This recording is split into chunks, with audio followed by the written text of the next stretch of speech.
रोम है उतने वर्षों तक कष्ट। बेटी दे दोगे गलत जगह पर, बेटी की देह में जितने रोम हैं उतने वर्षों तक कष्ट। इसलिए इसमें तो बहुत सावधानी होनी चाहिए, सावधानी पूर्वक। तो हमारे यहां 4 पुरुषार्थ हैं: धर्मार्थ काम मोक्षाण साधनम स्यान संशया। एक बड़ा अच्छा जीवन जीने की बात कही है। जब इस पुरुषार्थ को गिना जाता है तो ये थोड़ी कहा जाता है अर्थ काम मोक्ष और धर्म, ये नहीं कहा जाता। कहा जाता है धर्म अर्थ काम और मोक्ष। तो इसका अर्थ यह है कि बढ़िया जीवन वही जी सकते हैं जो सबसे पहले धार्मिक हैं, दूसरे नंबर पर कमाऊ हैं, तीसरे नंबर पर परिवार से जुड़े हुए हैं और चौथे नंबर पर संसार के किसी व्यसन से जुड़े नहीं, उससे वो मुक्त हैं। ऐसे लोगों के लिए धरती ही वैकुंठ हो जाती है। मोक्ष का मतलब उसके एक अर्थ में यह भी है कि संसार के हर व्यसन से आप मुक्त हो।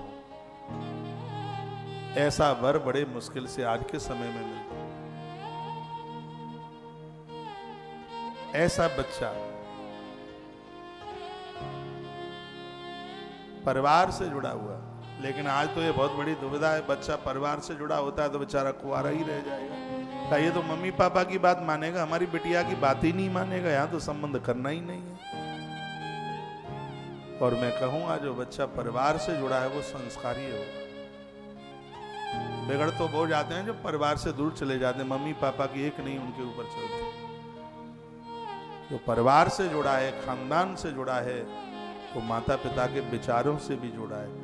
उसको पता है कि गलत कदम रखूंगा तो मम्मी पापा की नाक कट जाएगी। मैं इसलिए तो कहता हूं कि जब तक बच्चे हॉस्टल नहीं जा रहे हैं और वो घर पर हैं, छोटे छोटे बच्चे हैं, उस समय घर का वातावरण आपको बिल्कुल अध्यात्म बनाना है, धार्मिक बनाना है।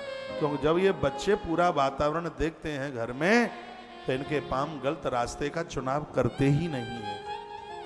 हमारी स्मृतियों में, ग्रंथों में, पुराणों में ये बातें भरी पड़ी हुई।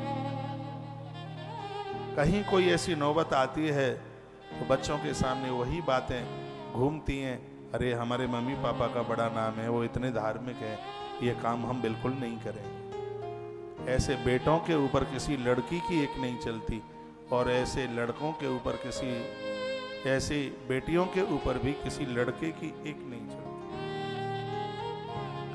इस धरती पर जानकी के सामने रावण है और राम के सामने शूर्पणखा है। तो मैं लूटने के लिए हर चौराहे पर लोग खड़े हैं, लेकिन आप होशियार, आप गणित के सूत्र जानते हैं, आपकी होशियारी उतनी नहीं है। आप विज्ञान के सूत्र जानते हैं, ये आपके पास उतनी होशियारी नहीं है। ड्राइवर वही समझदार नहीं है जो अपनी गाड़ी की ठोकर